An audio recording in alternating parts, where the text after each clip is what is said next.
Bonjour à tous. Premièrement, j'espère que vous allez bien. J'espère que vous êtes en santé.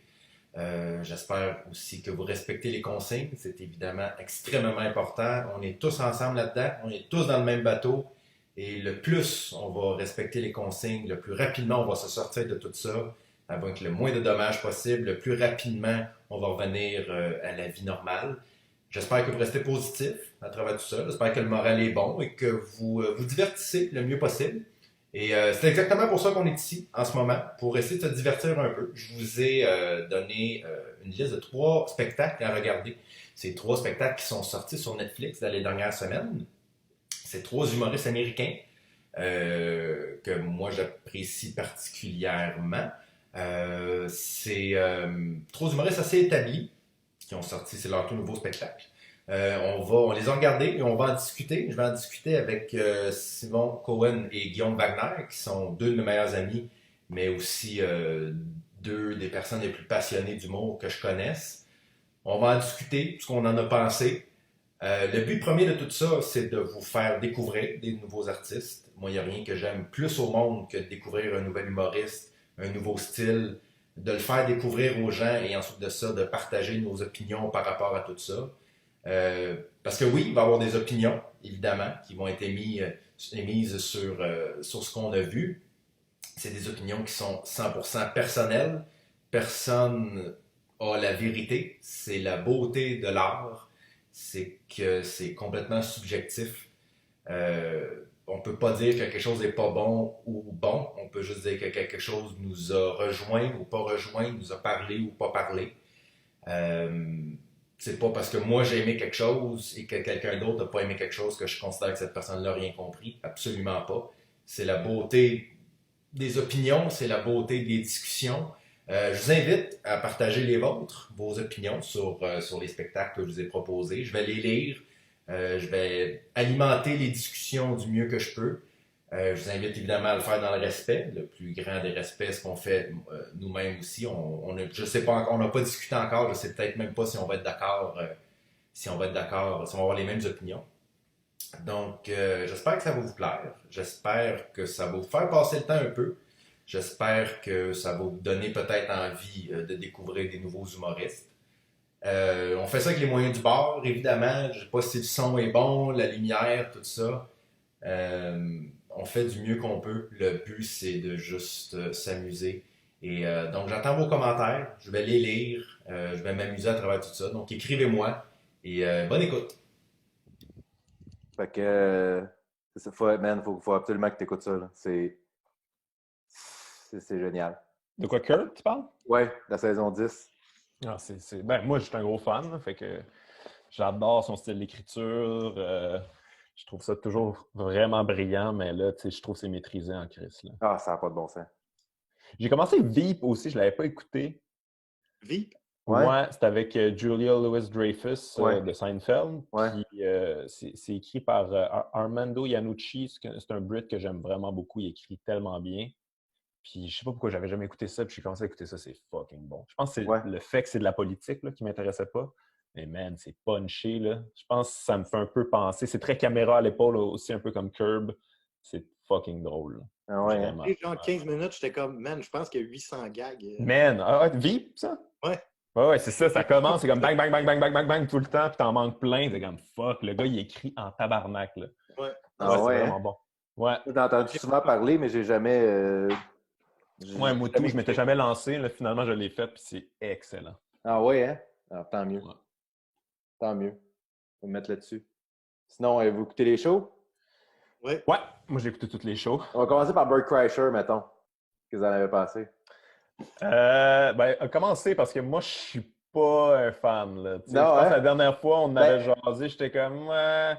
Non, je sais. Là, mais en même temps, je reconnais ses qualités très sympathiques. Là. Il Ouais. est très humble aussi. Il est pas, il est pas un gars prétentieux. Là, il est en bedaine, là, encore une fois. Là. Il est un peu. Il est pas le fun à l'œil. Là, Non. mais il s'en Pas le fun fout. à l'œil. Ouais, mais. Tellement pas le fun, là. Non. Mais j'ai. Je le. Tu sais, pour vrai, pour écouter un humoriste pendant 1 heure, il faut quand même que j'ai l'impression que cette personne-là est plus clever que moi, un peu. Ouais. Lui, je le trouve pas mal semi-Dom, là, tu sais. Mais sympathique Dom. Il est quand même capable d'écrire des gags, là. Mais je trouve ça difficile. Je le trouve très américain frat boy, un peu. Il va raconter ses pranks, la fois qu'il a mis sa graine sur l'épaule de sa blonde. C'est très regarde, lui, ça. c'est exactement. Tu sais, moi, Bert Kreischer, je le connaissais pas. Je le connaissais un peu avant, il y a quelques années. Moi, j'avais écouté Secret Time, on en avait parlé justement à un podcast. Moi, j'avais beaucoup aimé ça, j'avais trouvé ça très drôle. Puis là, on dirait qu'il parle trop, il sait trop qu'il parle à des gens qui l'aiment déjà. Ouais. Il va sortir de tout. Il va toujours s'en sortir avec peu importe. Mais moi, il y a deux affaires dans des shows d'humour que je suis incapable. C'est les gens qui passent trop longtemps à dire « le monde n'aime pas ce que je dis » ou qui vont dire ça, là, c'est bien la mode, hein? On en reviendra avec Tom Segura. Ouais, c'est ça, là. Les gens qui disent « ouais, je sais que vous n'aimez pas ça, ce que je dis, je sais que vous n'aimez pas ça ». À un moment donné, je suis comme, hey, OK, tu sais, de temps en temps, oui, il y a des humoristes qui sont plus controversés que d'autres. Mais quand c'est trop long, puis quand ils font un numéro sur le fait que le monde n'aime pas ce qu'ils disent, là, ça, moi, je débarque. Ça, et quand les humoristes font comme, hey, vous savez pas ce que j'ai fait l'autre jour, c'était tellement drôle. Puis dans ce show-là de Bert Kreischer, c'est que ça, là. C'est juste ça. C'est juste comme, il y a un gars qui m'a dit telle affaire l'autre fois, je le regarde, puis je fais, là, ça rit, là, il rit lui-même. Comme... Mais c'est beaucoup, genre, des anecdotes de la fois où j'ai dit quelque chose d'inapproprié, c'est probablement quelque chose de raciste. Là. C'est comme si... mode en ce moment. Ouais, ben c'est ça. Mais justement, quand tu parles de tu sais, j'ai dit ça à un dude, j'ai dit un truc super raciste à un dude stéréotypé, puis il était offensé, puis j'étais comme, ben ouais, c'est un peu nono, mais ça te fait une anecdote, I guess. Fait que, tu sais, lui, il a l'air à se promener dans le monde juste à dire des niaiseries pour des anecdotes pour son show. C'est vraiment le feeling qu'il me donne, puis... Mais je le trouve très sympathique. Là. Je trouve qu'il a l'air il est extrêmement sympathique. Il a l'air bien fin, mais... il performe vraiment. Il y a une énergie vraiment intéressante. Il est très présent, il est charismatique. Mais particulièrement ce show-là, je trouvais que l'autre d'avant, Secret Time, c'était plus raconté. Je trouvais que j'avais plus l'impression de prendre un verre avec. Puis il me raconte ce qui est arrivé dans la dernière année. Tandis que celui-là, je trouvais qu'il y avait... Je sentais le travail en arrière des bits. Je sentais vraiment le travail de trouver la piste de chaque anecdote. Puis je trouvais que c'était moins organique, on dirait. Ah, c'est drôle parce que moi, j'ai mieux aimé celui-là, même si j'ai pas. Ah oui, t'as préféré celui-là à Secret Time? Ben, peut-être parce que. Le début. Celui-là, toi aussi? Celui-là, je l'ai trouvé un peu mieux construit, mais même affaire que l'autre, c'est à la même place.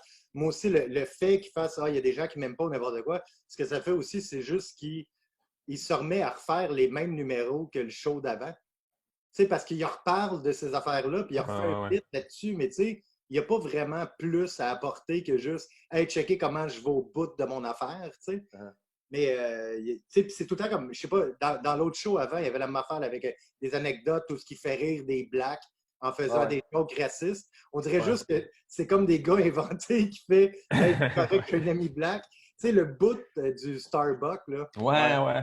Tout ce qu'il fait, le seul point, c'est que le café est noir. Et à partir de ça, il dit tous les clichés de black dessus. Je l'avais noté aussi. C'est comme c'est vraiment l'analogie la plus poche. C'est de base.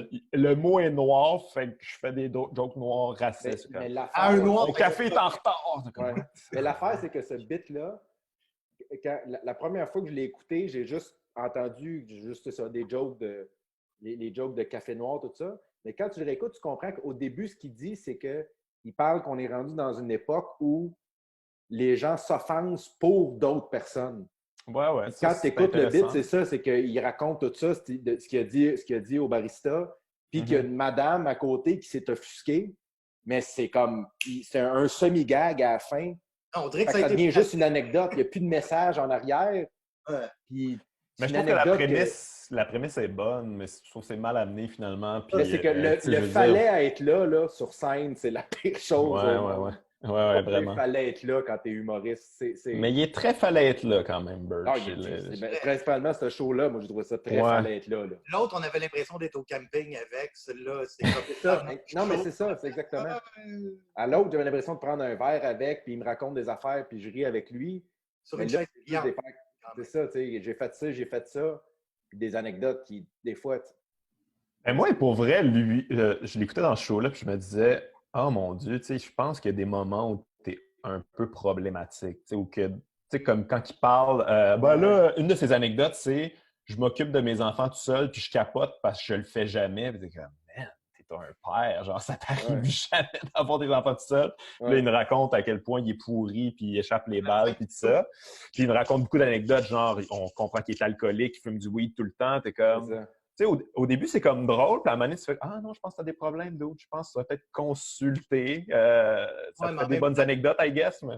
mais en même temps, Richard Pryor, tu sais. Ouais. On aimait ça. Richard Pryor avait un recul par rapport à ça. Ouais. Puis on n'était pas en train de le... Il sujet de ça aussi. C'est ça, exact. Ouais, il célébrait pas ça. Il glorifiait pas ça, mettons. Là.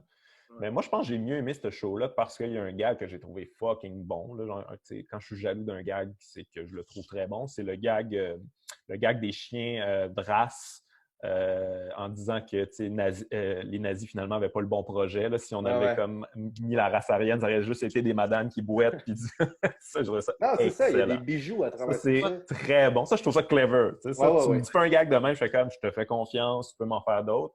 Mais il n'y en avait pas assez. Il n'y en a pas beaucoup dans ce show-là, je trouve.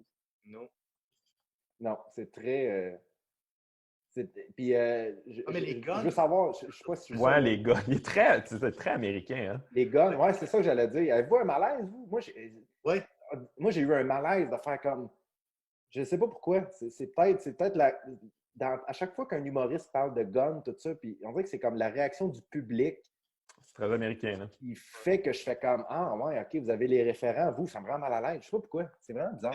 Moi, ce que je trouvais weird, c'est justement, tu sais, quand tu dis, tu sais, il y a des gens qui n'aimeront pas ça ou n'importe quoi, ils commencent son super long bit sur les guns en disant « Ceux qui aiment les guns, vous n'allez pas aimer ça. Ceux, c'est quoi j'ai dit? Ceux qui aiment les guns, ceux qui n'aiment pas les guns. » En tout cas, il a dit que les deux côtés n'allaient pas aimer ça, mais j'étais comme, il n'y a pas de point à ton Non, c'est ça, exactement. C'est juste qu'il veut des guns. Ouais. Genre, il s'achète des guns, puis il pointe sur ses enfants. Sur du monde. Ouais, c'est ça, sur ses enfants. C'est pas comme un bon bit, là, tu sais, il n'y a rien comme que je fais « Oh mon Dieu, si tu dissèques le bit, tu fais hey, mon Dieu, il faudrait que je garde juste un gag dans ce 15-là. » Ben, je regardais Bird, puis je regardais Tom aussi, là, on va en parler plus tard, mais j'ai l'impression qu'on assiste aux enfants de Louis C.K.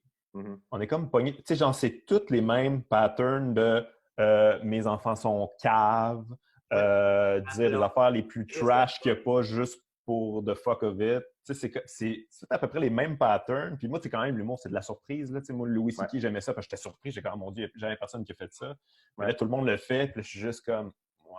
Tu sais, pour moi, l'humour, ce qui est intéressant, c'est avoir un point de vue original sur le monde. Puis ici, ils ont tous le même. Au début de ce show-là, en plus, parce que moi aussi, je pensais justement à Louis C.K. Pour Tom Segura, ça n'a plus rapport. Là. Depuis que Louis n'est plus là, il est de plus en plus Louis C.K. Mais ils sont tous de plus en plus Louis C.K. Je trouve qu'ils essaient tous de pogner le spot. Bert, dans son show, il parle du fait que ses meilleurs amis, c'est Bill Burr, Tom Segura puis Joe Rogan. Ouais. J'étais comment, mais ça paraît, c'est le même genre de, justement, de gars macho qui sont comme ma blonde, c'est une crise de folle, fuck you. Ouais, très mentalité. Très américain, c'est ça, très masculin.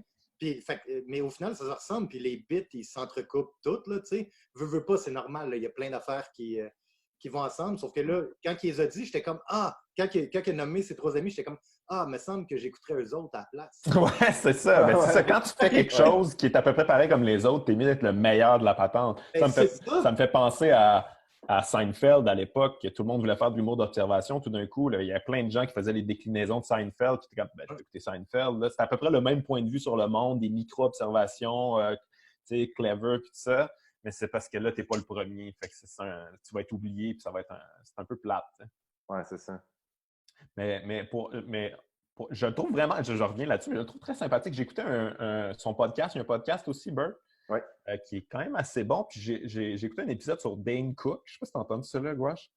Il reçoit Dane Cook. Lui, il a reçu Dane Cook? Oui, Bert, il reçoit Dane Cook. Ça fait un bout. Là. Ça fait un an, moi, j'ai rattrapé ça récemment. C'est son bon ami, puis tout ça. Puis je l'ai trouvé très humble. Il est très généreux avec son ami. Puis Dane, il sort des affaires qu'on n'avait jamais entendues. Puis j'ai découvert un côté humain de ce gars-là que mais c'est un peu... Bert Kreischer, moi, je l'ai connu surtout parce qu'il fait beaucoup de podcasts avec. Il est invité sur tous les podcasts parce qu'il est ami avec tout le monde. Tout le monde, tous les humoristes. T'as le goût d'être ami avec. Je pense que c'est ça, oui, c'est grande ça. qualité, tu sais. Puis il est tout le temps bon. Il y a un rire il y a un rire super aigu. Il rit fort. Puis il est tellement intéressant. Puis il est tellement divertissant à écouter que moi, c'est pour ça que quand j'ai vu le show, j'ai eu comme une espèce de je te trouve plus drôle quand tu fais juste jaser à des gens. Parce qu'il est tellement de. Lui, d'ailleurs, il fait un podcast avec Tom Segura qui s'appelle Two Bears, One Cave, qui est excellent. C'est deux super bons amis. Il en fait un autre avec Bill Burr aussi, qui s'appelle Bill. J'ai pas vu ça. Ouais, c'est ça. Ils en font un ensemble. Puis dans des podcasts, quand il fait juste parler, quand il est en entrevue ou il fait juste raconter des affaires, c'est tellement hilarant, puis il est tellement énergique, tellement communicatif, tellement bon raconteur que tu as le goût de l'entendre parler tout le temps, puis il rit de ses affaires, tu as le goût de rire avec. Mais là, dans son show, on dirait que peut-être que je l'ai trop écouté en dehors du show pour vraiment l'apprécier avec l'apprécier genre sans attendre parce que j'étais tellement rire dans ses autres apparitions. Ouais. Ça m'a laissé sur mon appétit un peu, je pense. Mais moi, il y a un truc que je ne sais pas pour vous, là, j'ai envie de vous entendre là-dessus, entendre votre opinion là-dessus, parce que moi, il y a un truc qu'il faut quand même que je dise là, par rapport à tout ce qu'on a écouté. Là. C'est un climat tellement morose, tellement genre post-apocalyptique, tellement catastrophique. Ça a un peu affecté tous les trucs que j'écoute.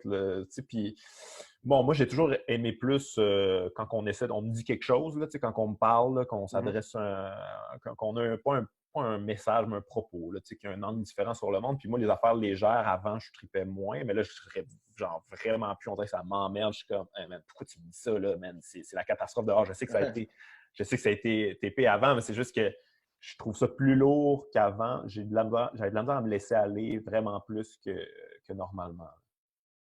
Je ne sais pas si ça affecte votre écoute, vous autres, en ce moment. C'est une bonne...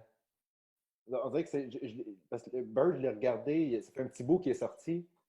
Puis on dirait qu'on n'était pas aussi creux dans l'environnement qu'on est en ce moment. C'était encore un peu léger. Puis c'était encore un peu comme peut-être que dans 2 semaines, tout ça va être fini. Mais ça peut te faire l'inverse aussi. Peut-être qu'il y en a qui ont envie de trucs juste légers, là, puis raconte-moi des anecdotes de graines, puis ça va me faire plaisir parce que j'ai pas envie de me passer la tête. J'ai plus le goût de... Tu sais, parce que moi aussi, là, quand tu es tout le temps dans ta tête, tout, moi, je sais pas, ça me fait du bien des affaires légères, souvent, pour comme justement changer les idées, puis tout. J'ai pas... Non, je suis plus léger aussi. Okay. Je me demandais si c'est ça qui avait un peu affecté mon écoute, là, quelque part. C'est sûr qu'en ce moment, on t'écoute rien comme t'écoutes d'habitude. Là. Ouais, mais je trouve que particulièrement en ce moment, écouter un gars en bédaine, je sais pas. Ah non, je sais bien. On dirait que ça file pas ça, là. Ouais. Mais c'est dur de savoir si c'est ça qui a affecté comme l'écoute ou juste le fait que c'est ça, tu sais, mettons que tu penses. J'aime pas ça, en général, là, tu sais, parce que moi, j'ai pas ri beaucoup non plus, là. J'étais comme juste... C'était correct, là, tu sais. Ouais. Mais il y a des affaires que j'ai trouvé très drôles, là. Il y a des bons gars. Ouais, mais tu sais, il faut dire, là aussi, moi, j'ai écouté les 3 shows presque back-à-back. Ah ouais? Fait que tu vois toutes les patterns. Fait que, dès qu'il y a quelque chose qui s'entrecoupe, mais que j'ai entendu quelque chose de plus drôle, tu sais, c'est comme... Mais je pense que... Je le disais un peu tantôt, mais lui et Tom Segura, c'est 2 humoristes qui sont fait beaucoup connaître à travers les podcasts, puis à travers qui sont créés un fanbase. Puis c'est ce fanbase-là maintenant qui se déplace pour les voir en show. Puis autant, puis on parlera de Tom Segura tout après, parce que pour moi, la même chose est arrivée pour les deux, c'est qu'ils savent que les gens dans la salle, ils les aiment déjà. Ils l'aiment déjà, fait qu'il peut juste arriver. Eux, ils veulent qu'ils prennent une gorgée de son verre, qu'ils le calent à la fin, puis ils sont contents. C'est pour ça qu'ils sont là. J'ai l'impression que ça les rend peut-être un peu paresseux, justement, pour trouver l'idée en arrière de l'anecdote et non juste de faire comme « Hey, je suis tellement épais, gang, écoutez ça. » Pour moi, quand j'écoute sinon, si tu réécoutes les vieux albums de Bert Kreischer, c'est très semblable à ce qu'il fait aujourd'hui. C'est de l'anecdote. C'est clairement un conteur. C'est un gars qui raconte des affaires. C'est un gars qui est un peu tout croche, qui l'assume. Mais avant, il cherchait plus l'approbation que maintenant. Aujourd'hui, il sait que tout le monde dans la salle, c'est tout du monde qui sont vendus d'avance. Ouais. C'est un gars très insécure, hein, tu sais, dans le podcast que j'ai écouté avec Dane Cook. J'ai entendu une couple de fois, il est comme « Ah, moi, je suis pas bon », tu sais. Puis, tu sais, ça fait longtemps qu'il fait ça, là. Lui, il a commencé en même temps que Dane, un peu avant, je pense même. Puis au début de son podcast, justement, il disait comme « Ah, je suis assez fier de ce podcast-là, je trouve que ça a bien été. Je sais que je suis pas bon depuis le début, mais continue à me suivre, je m'améliore tout le temps. » Puis, comme ça, il y a une belle humilité, là. C'est vraiment pas un mange-marde qui se prend pour un autre, là. Ah non, vraiment. C'est comme je te dis, moi, j'adore ce gars-là. C'est un de mes humoristes préférés.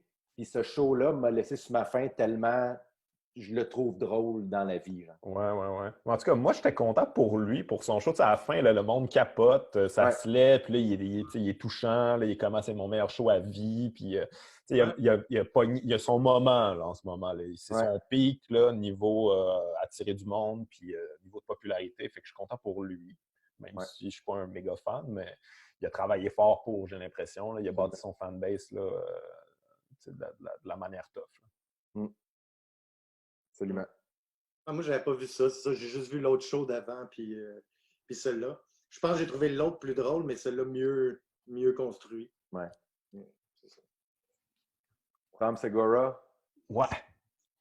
Ben, si on fait un comparatif et on dit que c'est à peu près le même genre de dude, je trouve que Tom Segura est vraiment meilleur. Là. Oui, je trouve qu'il écrit mieux, il a plus sa voix, il a sa musicalité, il a son timing. Il n'y a pas toujours les angles originaux, je trouve. Là, comme je disais tantôt, là, je trouve que des fois ça fait un peu enfant de Louis C.K. Là, mais bon, il y en a tellement que je peux comprendre aussi. Là. Ils viennent tous de la même école à peu près, mais je le trouve, j'y fais confiance. Je l'écoute, j'y fais confiance, il est installé, il est solide. C'est moyen. C'est act out, puis tout ça, genre, tout est bien placé, bien précis. Il y a une belle arrogance aussi, là, il sait qu'il est en contrôle, puis c'est sa foule, puis il est en train de maîtriser tout ce qui va se passer, là, je sais pas si j'aurais écouté ça. Je pense pas que je l'aurais fini si j'avais pas eu à le finir. J'aurais juste fait comme, il est bon, mais je sais pas, ça me tentait pas particulièrement. Je pense que j'ai mieux aimé, pas le dernier show, mais l'autre d'avant. Moi, celui d'avant, c'est Disgraceful, qui est, moi, c'est un de mes shows préférés. C'est excellent. C'est bien écrit, c'est drôle, puis il est tout aussi en contrôle de ses moyens dans celui-là. Moi, celui-là où j'ai décroché, c'est ce qu'on disait tantôt. Là, moi, quand dans un show d'humour, tu te dis 4 fois, comme en passant, vous n'aimerez pas la prochaine joke, là. Je suis comme, hey man, fais-la, là, puis on va décider. Là. On est tous des adultes, là, on sait comment ça fonctionne.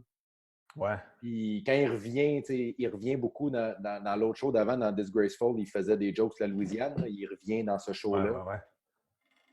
Ouais, c'est des jokes. Des jokes stéréotypés racistes, là, mais tu sais, c'est comme. Moi, ça me dérange pas. C'est ça le problème, c'est comme. Ça me choque pas, man. C'est juste. C'est des stéréotypes. C'est ça. Mais ce show-là, il est particulièrement. Je trouve qu'il est particulièrement shock comedy.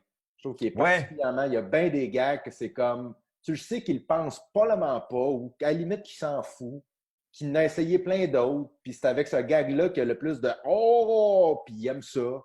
Puis c'est un peu ça qu'il cherche. Je trouvais qu'il y avait un peu trop de shock comedy là-dedans. C'est un peu son style. Ouais, du cheap, là, genre. Hey, imaginez votre grand-mère se faire enculer. Ouais, c'est comme, c'est pas drôle. Pour trouver ça drôle, il faut vraiment que tu sois, je sais pas, là, très frat boy, justement, là, qui en a pas vu tant que ça. Là. Moi, ça me choque plus ces affaires-là, là, mais je comprends que quand c'est bien amené, ça peut être drôle aussi. C'est juste que, il y a un peu de facilité là-dedans aussi. Là. C'est ça. Moi, mettons, entre les deux, j'ai vraiment, vraiment beaucoup plus aimé celle-là. Ouais, moi, j'ai vraiment... Avec Tom, par contre, j'ai vraiment de la misère à oublier comme le Louis C.K. par rapport au fait... Tu sais, même ses faces, son act-out, je le trouve très, très semblable aussi. Puis là, maintenant... c'est vraiment un Louis C.K. plus urbain. Là, Oui, et là, maintenant, il va même comme dans les mêmes, un peu, sujets... avec ses enfants. Un peu gay, slave owner, c'était pas un sujet, là, mais il s'en va comme dans les mêmes angles. Il a pris beaucoup, non mais c'est vrai, ça, il a pris beaucoup la musique de Louis C.K. Louis C.K. faisait souvent ça, où il finissait un bit et après ça, il lançait une phrase. Puis là, tu étais comme, oh, OK, on s'en va ailleurs. Là. Il a pris beaucoup justement, quand il dit, tu sais, c'est ça. What about the slave owner? C'est ça, de quel genre de slave owner vous seriez? Il lance ça de même, c'est la première phrase. Je pense pas à ceux qui sont fait enlever leur esclave, là, tu sais. Mais tu sais, c'est le même. Ouais, non, t'as raison. T'as raison. C'est le même dans ceux-là, plus que dans les autres, j'ai trouvé vraiment. Mais en fait, c'est aussi ça, je l'ai trouvé comme je trouve qu'il est devenu meilleur comme sur scène, mais j'ai beaucoup aimé le show d'avant, sauf que là, je le trouve meilleur parce que je trouve qu'il ressemble plus à Louis C.K. Je suis pas sûr que. Tu sais, il y a quelque chose que j'étais comme, il y a un côté là-dedans. Tu sais, puis le pire, c'est que dans son show, tu sais, le bit où il parle de la fille qui se masturbe dans le bar, là. Moi, j'étais comme, là, il n'est jamais arrivé. J'étais comme, on dirait, une façon d'amener comme quelque chose, tu sais, puis c'est ça qu'il fait avec amener l'opposé. Puis là, il se masturbe dans le bar. C'est sûr, c'est faux. Dit, je ne ferais pas ça. C'est clairement pour parler de Louis. Oui. Puis il est comme, ouais. Est-ce qu'ils aiment ça, défendre leur ami, hein, cette gang-là? C'est fou, tu sais. Je veux dire, je comprends, c'est votre ami, mais c'est pas grave. Au pire, tu te dis, hey, ça, c'est wrong de mon ami, puis tu passes à autre chose, là. Mais, oui, mais sauf que là, qu'il a pris la relève, c'est juste weird, tu sais. Il fait, puis là, quand il s'est mis à se masturber, j'ai fait, ah, mais là, on est vraiment rendu dans Louis, là, qu'il le faisait souvent aussi sur scène. Ben, je sais qu'on le voit souvent d'ailleurs.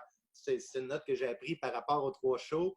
Je pense qu'on n'a plus le choix de juste sucer puis de gaguer puis de se masturber genre dans les shows d'humour. Les 3 le font. Ouais.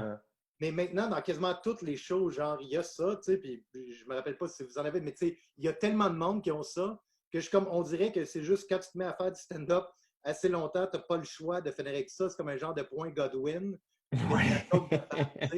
Non, mais c'est parce que ça marche, tu sais. Ben oui, c'est ça. Ça marche. Tu sais, moi, j'en ai, là, puis c'est vraiment juste que, à un moment donné, tu improvises un truc ou tu y vas avec le cheap way out, puis là, ça marche, puis tu es comme, ben, gars, je vais le prendre, puis après ça, je vais avoir un truc un propos plus complexe parce que je vais leur donner un petit nanan ici pour prévoir après.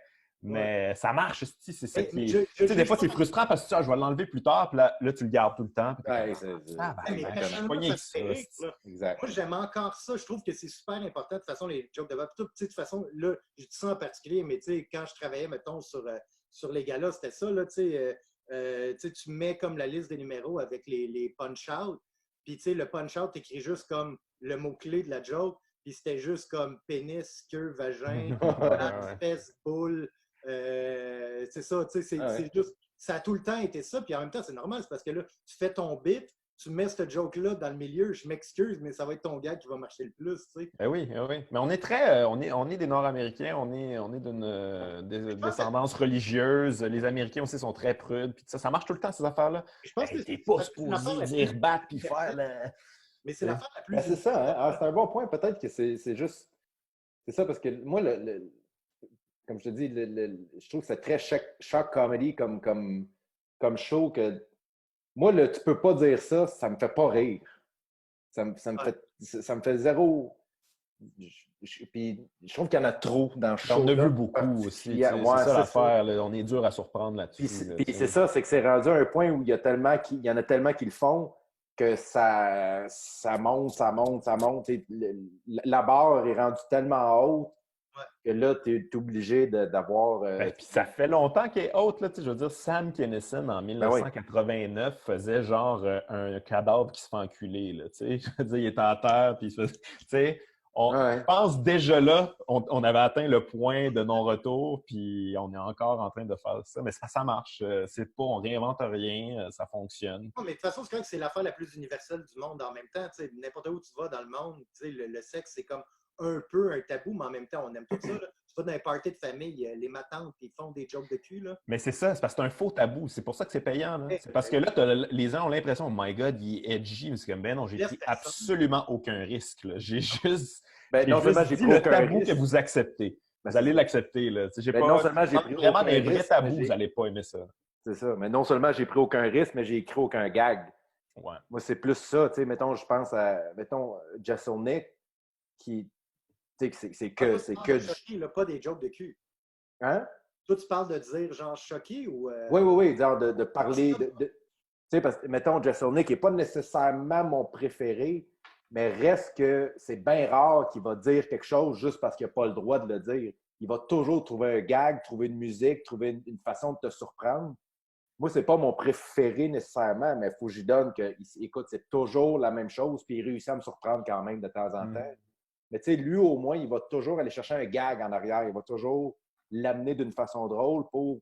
Oui, tu vas peut-être avoir un petit comme... mais tu vas rire aussi. Moi, juste dire quelque chose, pour avoir un pour moi, un c'est pas une réaction que tu as dans un show d'humour. C'est pas ça que tu cherches. Tu veux à moins que tu en aies un vrai de vrai, c'est quelque chose de toucher, puis que là, tu fais que oh, là, c'est intéressant, on est dans une zone que je connais pas. Tu sais. Mais là, c'est pas une zone que je connais pas. Tu sais. Non, c'est ça. Ça me fait chier de me faire imposer. Oh, vous êtes pas bien, là? Non, je suis super bien. Je suis vraiment super bien. J'attends le gag.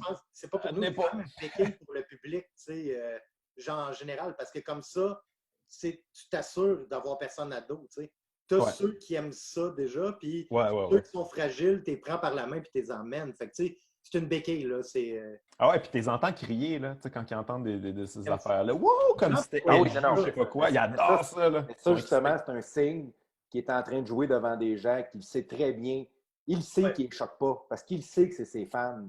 C'est ça que je trouve bizarre quand un humoriste fait « Ah, vous n'aimez pas ça, hein? » en sachant très bien que tout le monde aime ça, parce que 108% des gens qui sont dans la salle, c'est des gens qui le suivent, qui l'aiment, puis qui gobent tous, tu sais, qui ne seront jamais choqués par ce qu'il dit. Parce que c'est ça son style à lui. Si t'écoutes, je ne sais pas si vous écoutez son podcast, Your Mom's House, qui est moi, c'est un de mes podcasts préférés. C'est comme toujours en deux parties. Tu as lui et sa femme, puis après ça, tu as un invité. Mais la première partie, c'est juste lui qui regarde des vidéos, puis qui rit du monde, puis du monde qui ont des accidents, puis lui, il rit parce que le gars s'est cassé la jambe. Fait que, tu sais, il est un peu wrong. Il est tout le temps dans le wrong. Il est tout le temps dans... On peut pas...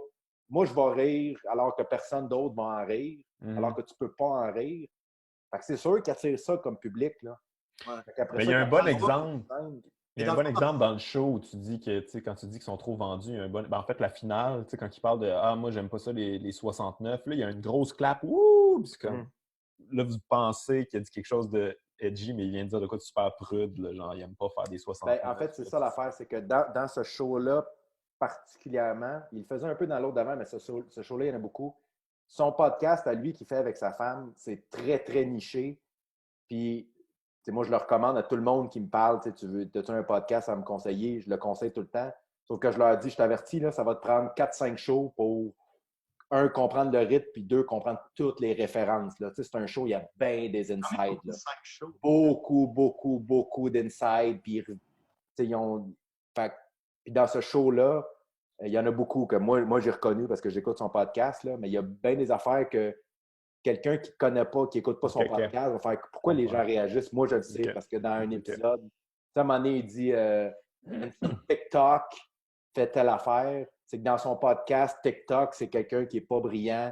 Fait que, ça, c'est juste pour les gens qui comprennent, qui écoutent son podcast et qui ont les références. Mais ça, d'ailleurs, quand c'est une autre affaire que moi, personnellement, j'apprécie pas quand un humoriste fait des insides à son public. Pour moi, un humoriste, c'est le défi, c'est d'acquérir des nouveaux fans puis pas juste donner à tout le monde y trouve ce qu'ils veulent à ceux qui aiment. C'est ça. Ouais. Mais il y a quand même il y a des bonnes affaires. Tu sais, quand on parlait de... excellentes affaires. J'ai bien aimé sa défense quand même du outrage culture où il dit que... J'ai trouvé le parallèle avec son fils, là.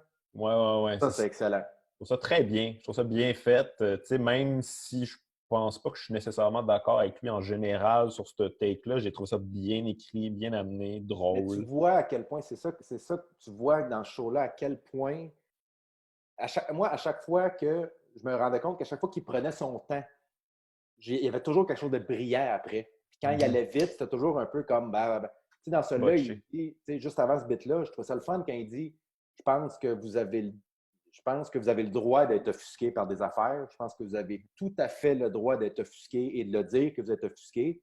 Ce que vous n'avez pas le droit, c'est de vous attendre à ce que le monde fasse de quoi par rapport à votre opinion. » J'ai adoré ça aussi. Émotion. Après ça, quand il parle de ses enfants, quand il dit, moi, quand mon fils dit, hey, c'est très bruyant là-bas. J'ai dit, ben, vas-y pas. Puis ça finit là. Fait que quelqu'un qui dit, je suis allé dans un show d'humour, puis j'ai été offusqué, ben, va pas dans un show d'humour, si tu veux. C'est bien correct. Par exemple, un des gros problèmes avec ça, puis Tom Segura comme ça, puis à peu près tous ceux qui parlent de ça sont comme ça. Ils font comme, ouais, mais moi, je m'en fous. Tu sais, si t'es offusqué de ça, je m'en fous. Non, vous en foutez pas. Vous en parlez tout le temps. C'est dans toutes les shows, puis c'est votre matériel. Vous avez tellement besoin de gens choqués. Parce que si les gens sont pas choqués, entre guillemets, de ton gag wrong et trop loin un peu, ben t'as rien. Il reste rien. Puis là, t'as juste l'air d'un tweet qui dit des trucs qui passent dans le beurre. Fait que ça t'a besoin de gens là, qui t'écrivent puis qui sont pas contents puis ça, parce que toi, t'as l'air genre du gars edgy qui va c'est ça. En fait, tu peux pas dire « je me fous de ce que vous pensez » puis parler de ce que les gens pensent de toi pendant 45 minutes. Oui, constamment. Ouais. C'est quelqu'un qui rentre dans un autobus puis qui se met à crier, puis après ça, qui dit « vous aimez pas ça quand je crie, il a juste besoin d'attention. » C'est pas quelqu'un qui s'en fout. Qu'est-ce que tu allais dire, Cohen? J'allais dire, en fait, c'est pour ça, étant donné qu'il joue devant des gens convaincus qui sont pas gentils, qui sont pas choqués par ça, il est obligé d'installer lui-même ses barrières qui va passer par-dessus après. T'sais. Exact. Il est comme, hey, regardez la barrière, je saute par-dessus. Yeah, bravo, mais tu sais, c'est même pas, mais en même temps, les humoristes ont fait tout ça. C'est de la manipulation qu'on fait. Là. On fait croire, on t'amène à une place, puis OK! C'est le côté de la magie. Là. Nous autres, on le voit, là, le truc. Là, on voit les trucs de magie. Là, mais, mais je comprends ce que tu veux dire. Vous n'allez pas aimer ça, c'est parce que justement, ils se nourrissent de la réaction. Là, non, je suis d'accord avec toi. À ce qu'ils disent. Mais de toute façon, moi, c'est pas un jugement. Moi, je l'ai aimé quand même, ce show-là. Ouais, moi aussi, j'ai aimé ça. C'est juste qu'il y a des affaires, des fois, que je suis comme... Tu sais, il y a des trucs, ça apporte tellement rien. Genre, la fille qui suce tous les gars de Wu-Tang. OK. Rien! Fais juste raconter ça. Moi, ça m'a fait rire. Là. Ça m'a fait rire, mais j'attendais le point. Il n'y en avait pas. OK, bon, on va sucer tous les gars de Wu-Tang. mais là, justement, où son talent... moi, m'a fait oublier qu'il ne dit rien. Il n'y a pas de conclusion à son anecdote. Rien. Elle a sucé tellement bien que moi, j'ai juste comme... ça m'a passé d'une oreille à l'autre. Je comprends. Il y a beaucoup de ça chez lui. Tu sais. Pour vrai, il y a un grand talent. C'est un gars extrêmement talentueux. Mais je pense qu'en ce moment, il est un peu victime, justement, de son fanbase et de à quel point... Je pense qu'en ce moment, il est dans une... J'ai hâte de voir comment il va évoluer, parce que je pense qu'en ce moment, il est dans une zone très confortable, dans le sens que tu vas sur son site, là, mon gars, c'est BS Band. C'est les plus gros vendeurs. C'est BS Band à côté, mon gars. Moi, j'irais le voir. Hein? Moi, j'irais le voir. Moi aussi. J'irais le voir 100%. Mais je pense qu'en ce moment, il est dans une zone un peu confortable. Là. Il est un peu...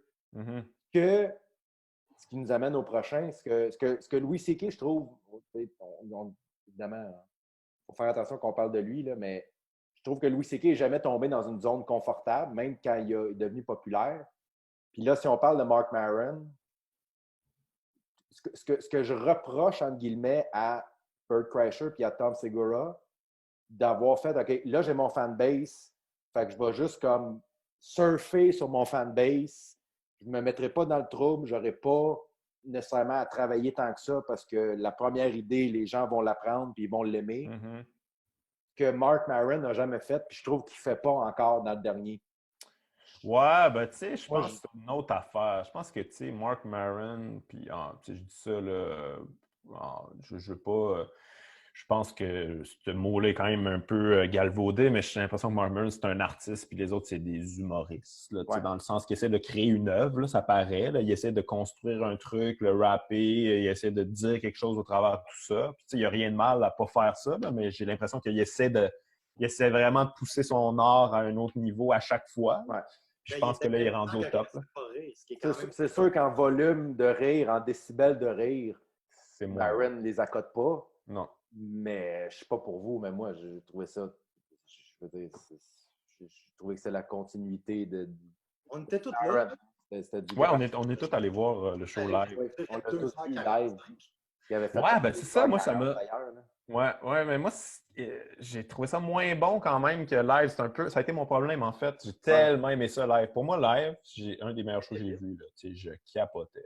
Je trouvais que c'était maîtrisé. Puis je trouvais que dirais que la relation aussi avec le public, là, la vibe, son charisme, l'anticipation, l'espèce de tension qu'il crée, tout était maîtrisé. Puis c'était long comme show, mais je ne l'ai même pas vu aller.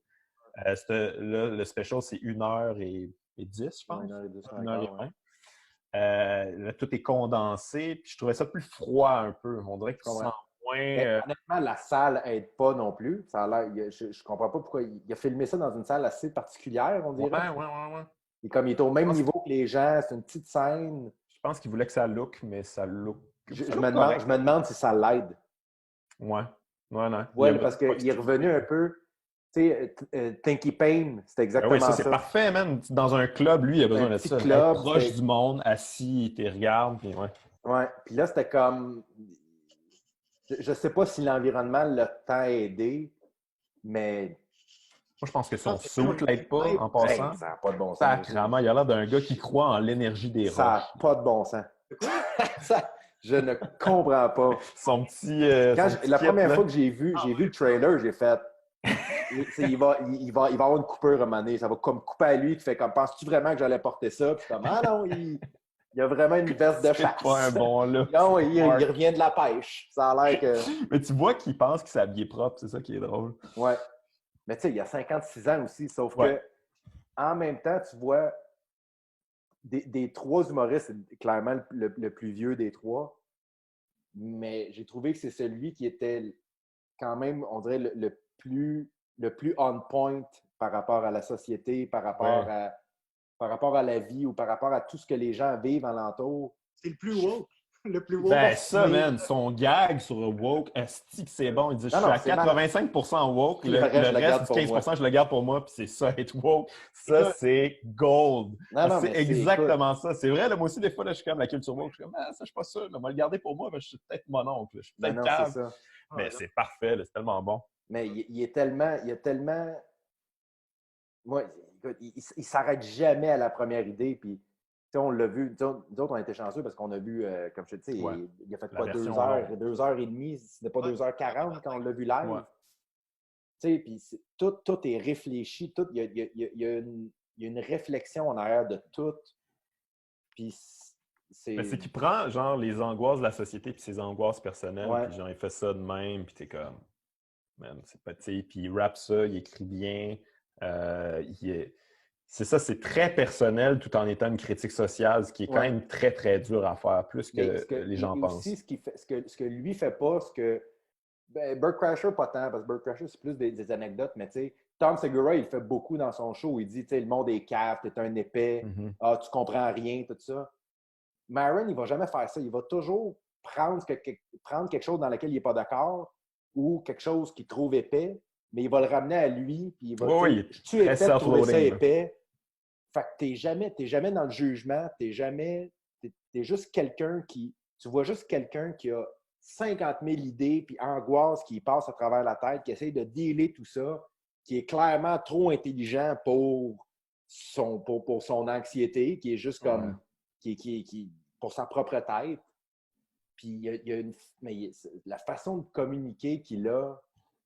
Écoute, c'est un show, tu le réécoutes, il n'y a pas tant de rire que ça. Il y a des très bons bouts. Il y a des bouts où ça rit beaucoup, surtout la fin, mais c'est tellement...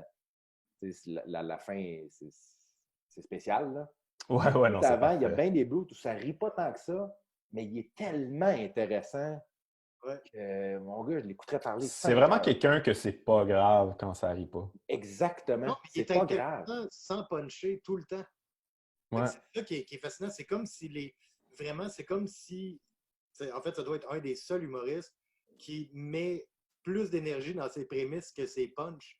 Tu sais, genre, ses punchs, moi, je les trouve super bons. Il y a des super bons punchs, mais ses prémices sont attachées émotionnellement avec le cerveau, puis tout. Il y a quelque chose de bien profond, puis bien travaillé, tu sais. Ça devient comme tout le temps intéressant. Fait que quand il punch, tu sais, moi, ça vient me chercher à un autre niveau. C'est le genre d'affaire que tu fais, OK, c'est... il y a de quoi de plus, tu sais. On dirait que c'est ça la force du stand-up quand ça fonctionne vraiment bien. Pour moi, c'est que j'ai l'impression d'être en conversation avec quelqu'un puis de découvrir une manière de penser que je connaissais pas, que je suis comme, si j'avais pas vu ça de même, ah ouais, non, c'est vrai, Chris, c'est ça que tu penses dans ta tête, c'est fucked up, mais c'est drôle. Tu sais, il y a comme une connexion qui se fait. Puis je pense aussi, Mark, ça s'est fait sur le long terme. Là, il a tellement travaillé fort, il a eu des passes rough dans sa vie, il les a travaillé, ses fans, avec son podcast, puis tout ça. Là, il y a comme une connexion vraiment spéciale avec le monde. Puis c'est rare que tu écoutes, en tout cas, live, il y a comme une anticipation de sa névrose aussi, là, d'à quel point il va pas bien dans sa tête. Là, puis on en veut, là, on en mange. C'est rare que tu as envie de ça là, chez un humoriste. Là. En général, tu as plus envie de comme... ça te rend mal à l'aise. Fais-moi rire, là, puis ouais, ça rend mal à l'aise. C'est pas maîtrisé, c'est comme juste weird. Tu veux pas comme absorber son anxiété. Fait que, ouais. pas ça, là, ça fait juste comme... Ça prend un certain recul sur ton anxiété, mais pas trop. Il faut quand même que tu sois proche. Là. Lui, il a trouvé, à travers les années, là, il a trouvé vraiment la bonne distance. Comment? Il punch bien plus qu'avant, je trouve. Ouais. Ah, ouais. Je trouve que sa façon de construire ses bits, et tout, ça a tout le temps été bon, tout, mais moi, je trouve qu'il y a une meilleure façon de puncher qu'avant. Je trouve que c'est ça, c'est de plus en plus punché. Là. Le show, il aurait quasiment plus le garder au complet, là, ou en faire deux. Le 2h40, oui, totalement. Totalement. Ben, c'est parce qu'il y a un bon build-up aussi. Il y avait un bon build-up dans ce show-là. Puis quand il t'amène à la fin, qui est génial, là t'es comme, my God, c'est vraiment c'est les feux d'artifice à la fin. Puis t'es comme, qu'est-ce que je viens de voir? T'sais? Vous autres, est-ce que ça fait longtemps que vous l'avez écouté? Moi, je l'ai réécouté aujourd'hui. Okay, moi c'est le premier que j'ai écouté. OK, tu l'as écouté aujourd'hui. Tu parles de l'environnement, puis tout. Puis tu sais, qu'est-ce que ça va prendre, genre, pour qu'on se réunisse, puis tout. Ouais. avec le ciel en feu, mais tu sais, je faisais juste penser à en ce moment. Ben ouais, c'est fou, mais tu sais, le timing est parfait. Ça s'appelle End Times Fun en plus. Ouais. Mais le point de son truc qui est genre, tu sais, même quand le ciel va être en feu, il y a comme des gens qui vont être comme ah, mais regarde, c'est bon, ça crée de l'emploi. C'est carrément nous. C'est carré comme ligne. A lot of jobs in a burning sky. Ça, c'est clairement une invention des Juifs. Puis en ce moment, le coronavirus, c'est exactement ça que ça fait. Là. Il y a comme un complot que c'est le gouvernement, que c'est les Juifs. Il y a des gens qui sont comme ça va créer de l'emploi. Puis tu fais de quoi tu parles, man? Reste chez vous. Fait que ce principe-là, là, j'étais comme wow, OK, mais ça s'applique à toutes les affaires, là, mais tu vois que juste là, même si c'est une situation où il faut s'unir, la réaction quand même des gens est. Il y a tout le temps du monde que ça vire mal. Là, mais c'est là que tu vois qu'il est vraiment connecté sur ce qui se passe en ce moment, sur l'air du temps, parce que lui, il a senti ça venir à quelque part. Mais ça fait quand même longtemps, là, il parle des feux en Californie. Il y a beaucoup de catastrophes de plus en plus, les tsunamis, puis tout ça. Fait que tu le sens. Là, ça fait des années qu'on sent qu'il va se passer quelque chose de bad globalement. Là, on n'avait peut-être pas prévu un virus nécessairement. Il y en a que oui, là, mais il est target dessus. Là. Mais c'est fou en ce moment, il y a beaucoup de trucs. Je ne sais pas si vous avez vu, mais il y a un film qui est sorti, ça s'appelle Contagion. Contagion, pandémie. Ça c'était quand même plus vieux. Ça faisait 1 an, je pense. Mais là, il vient de sortir. Sur Netflix? Non, pas sur Netflix. Oui. Ouais, tu peux le louer, en fait. Là. Mais puis il y a le nouveau film québécois, je ne sais pas si vous avez vu ça, Jusqu'au déclin. Où ça parle des survivalistes. En tout cas, je ne volerai pas les punchs, mais c'est un thriller, c'est vraiment bien fait. Mais en tout cas, c'est dans l'air du temps en ce moment de parler de gens qui se préparent pour la fin du monde ou il va se passer de quoi globalement de bad. Là. On dirait que ça se sentait venir. Ouais. Mais le principe, c'est apocalyptique, ça a tout le temps. Oui. Non, c'est sûr. Là, il y en a à toutes les années quand même des affaires de ce genre-là qui sortent. C'est juste que là, c'est comme vraiment à propos, fait que je pense qu'on fait le lien, tu sais. Ouais. Mais non, mais j'aime ça. J'aime sa façon aussi de traiter l'environnement quand il parle de. Tu sais, genre, tu sais, j'adore quand il fait le principe de, tu sais, au moins, je pense qu'on s'inquiète pas tant comme de la fin du monde parce que, tu sais, on le sait au fond de nous autres qu'on a quand même tout essayé. Ouais. Tu sais, on a amené nos sacs. Ça, c'est du Maron. C'est tellement facile. Ça change, c'est ce que j'aime le plus. Ouais. C'est de l'espèce de sarcasme et d'ironie qui est capable d'amener à travers ses affaires puis de prendre par surprise. Mais il n'attaque pas les gens là-dedans. Là. Ouais, non, mais il s'attaque lui aussi. C'est ça. Ça part tout de lui. Il n'y a jamais... Tu sais, même quand il parle les vitamines puis le turmeric, tout ça, il finit toujours... Tu le sais que Maron se bat constamment. Il y a constamment une bataille entre sa tête et son cœur tout le temps. C'est ça qui est bon. Il partage, puis principalement quand tu te rejoins là-dedans, puis quand tu te reconnais là-dedans, c'est du bonbon. Là. Mais il saillit trop pour se mettre au-dessus. Il se déteste bien trop pour penser que lui a la réponse ou quoi que ce soit. Là, il se pose des questions, puis comme ça marche pas, tout ça. Mais en même temps qu'il suit, je suis un tas de merde. C'est un peu ça, le fond de sa patente. Genre de personne qu'on aime. Moi, je relate 100%. Non, c'est avec ce genre de personnes-là. Les gens qui se détestent, c'est magnifique. Ben, en même temps, tu sais, je veux dire, si tu fais de l'humour, des gens drôles, en tout cas. T'aimes en tabarnak. Un peu d'humilité, tu sais. Je sais pas. Ouais. C'est plus drôle quand tu t'aimes pas. Mais il n'y a personne qui s'aime, c'est ça l'affaire. Faut quand même le dire. Là. Des fois, on fait semblant que oui, là, mais qui en humour s'aime vraiment? Tu serais pas là. Tu serais pas là en train de quêter de l'admiration d'inconnus si tu t'aimais profondément. Là. C'est triste, là. C'est un peu ça pareil. Là. Mais lui, il le met up front, puis il en a fait son pain et son beurre. Ouais, c'est extraordinaire. Non, il est bon. Il fait ça. Tu suis-tu encore son podcast, toi, Gouache? Je te dirais que je le filtre un peu plus. Là, je reçois évidemment toutes les updates, là, mais je ne l'écoute pas aussi religieusement que je l'écoutais avant. Je vais l'écouter quand il y a vraiment des invités que j'aime qui m'intéressent vraiment. Ouais. Tu vois, le pire, c'est que des fois, je me mets à écouter juste le dernier épisode juste pour le fun. Et souvent, j'apprécie plus quand c'est des gens que je connais pas. Ouais, vraiment.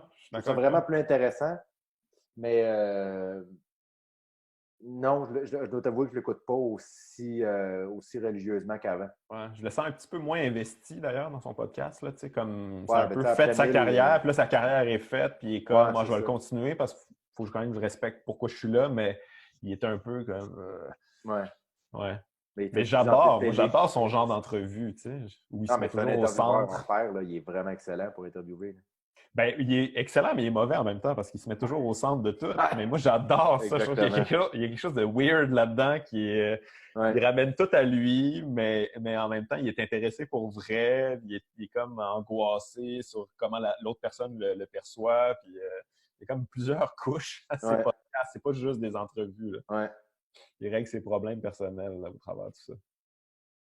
Ouais. All right. Ça fait le tour. Ça fait un bon bout. Avez-vous écouté autre chose? En terminant, j'aimerais ça comme une série ou un truc que vous écoutez en ce moment qui vous change les idées, qui vous fait du bien. Là. En fait, j'écoute Park and Rec. OK, t'es là-dessus. Et sauf que là, moi, j'écoute pas les podcasts. Genre, j'écoute pas tant de podcasts que ça. Mais là, je cherchais un podcast de True Crime parce que j'aime ça.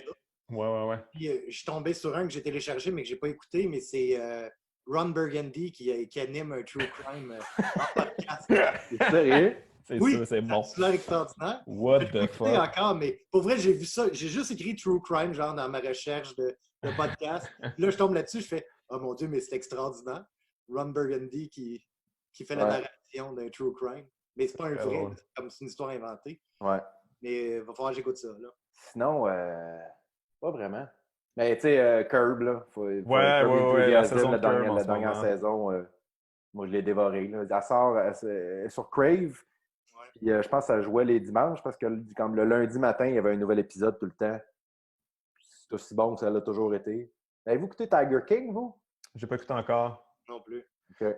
Il y a beaucoup de monde qui parle de ça. J'ai comme été trop gavé là, de ce genre de série documentaire-là. Là. J'en ai trop vu. Là. J'ai écouté une partie de... comment il s'appelle, le dude là, qui jouait pour les Patriots. Oui, de Hernandez. Ouais, je l'ai pas fini. C'est bon, c'est un bon documentaire. Ouais, mais j'en ai trop vu. Je pense que je suis saturé de ça. J'adorais ça un bout, je les voyais toutes. Là, à un moment donné, je suis comme, bon, ben, OK, ouais. Je suis en train d'écouter Dark Side of the Ring. Ouais, oui, j'ai vu ça. C'est bon. J'aime vraiment ça. Mais c'est nouveau. Je même pas la lutte. Mais oui, mais c'est des... La lutte, même, c'est... Il y a tellement des bonnes histoires là-dedans. Les meilleures anecdotes, c'est les anecdotes de lutteurs. Moi, j'écoute beaucoup de podcasts de lutte. C'est gênant, parce que moi, j'écoutais ça des années 90, mais les anecdotes backstage, c'est écœurant. C'est malade. Si vous aimez lire, il y a le site Pro Wrestling Stories. Il y a genre toutes les anecdotes, genre de trucs de même. Moi, j'en lis souvent des fois pour m'endormir parce que, anxiété, des fois, je genre, j'ai le cerveau qui spinne. Je me couche, je lis des anecdotes là-dessus, de lutte. Puis je m'endors là-dessus, mais c'est extraordinaire. J'adore ça. Les anecdotes sont écœurantes. Mais le site est vraiment bien fait. En fait, je pense que c'est à partir de ça qu'ils ont fait comme la série, parce que c'est les mêmes si les anecdotes viennent les mêmes personnes. Ouais, ben ça, c'est des anecdotes dark, là, justement. Là, on voit Fabulous Moolah qui était comme un peu une pimp, finalement. On voit Bruiser Brody quand il s'est fait assassiner, genre à Puerto Rico. C'est dans Dark Side of the Ring? Ouais, c'est toutes des histoires genre hardcore. Là, ouais. Chris Benoit. Ah, ils n'ont pas mis Chris. Y a-tu Chris Benoit? Ah oui. Ah, j'ai pas. Il y a une nouvelle saison peut-être. J'ai pas vu Chris Benoit encore. Ah, man. S'il y a une deuxième saison, je vais aller écouter ça right now après. Ah non, c'est vraiment bon. Oui, je pense qu'elle vient de sortir en plus. Ah, ok, je l'ai pas vu. Moi, j'ai vu ça popper sur Crave il n'y a pas longtemps. C'était comme dans les recommandations. Fait ok, bon, ben, il y a une nouvelle saison, puis je n'étais pas au courant. Moi, j'ai vu la première saison, puis c'est ça. Tout, saison 2, c'est l'épisode 2 de la deuxième saison. Mais il y en a deux. Ils sortent à chaque semaine. Mais... Il y a un épisode aussi sur la famille Von Erich, qui sont tous morts, sauf un. C'est une famille de 6 gars, je pense. Assassinés, suicidés, overdose. C'est incroyable. Mais pour vrai, c'est... Ouais, moi, j'adore ça. Même si il y a un truc de lutte. Que les shows du monde. Moi, il y a un truc de lutte que j'écoute. Je ne sais pas si ça vous intéresse. J'en ai peut-être déjà parlé, j'en parle à tout le monde, puis il n'y a personne qui l'écoute parce qu'on dirait que c'est juste moi que ça intéresse. Là. Mais il n'y a pas juste moi que ça intéresse parce que c'est très populaire. Mais ça s'appelle OSW. C'est des gars, 3 Irlandais qui écoutent des vieux pay-per-view de lutte. T'sais, mettons, on écoute SummerSlam 1989. Okay. Donc là, ils écoutent tous les matchs, puis ils commentent. Je veux dire, c'est tellement du matériel humoristique, la lutte des années 90, les costumes, les promos. Comment ça s'appelle? OSW, Old School Wrestling Review. Ça doit être cool. Ces 3 Irlandais sont punchés au bout, c'est très humoristique. Un truc qu'ils font souvent, c'est que les couleurs fluo des années 90, ils demandent c'est quel bar de chocolat ça vous rappelle, parce qu'il y en a plusieurs. Fait que là, ils essaient de trouver de matcher ça. Mais ils font beaucoup de gags là, sur quand c'est raté, quand c'est mauvais. Ce qui les intéresse, c'est quand c'est pas bon. Puis Dieu sait qu'il y en a dans les années 90. Fait que je trouve ça vraiment bon. Puis ils font des montages, des récapitulatifs, ils font des petites bandes dessinées au travers de tout ça. Ils mettent beaucoup de temps. Puis moi, je trouve ça hilarant. Okay. Ça. All right, on va écouter ça. C'est où ça? Ça, c'est sur YouTube. C'est vraiment bon. All right. On check ça, puis on s'en reparlera. Yes! On s'en tapera d'autres, là. On va avoir le temps. C'est clair, on n'a rien que ça à faire. On a rien que ça à faire. All right. Dans les boys. Merci, les gars. Bye-bye. Ciao.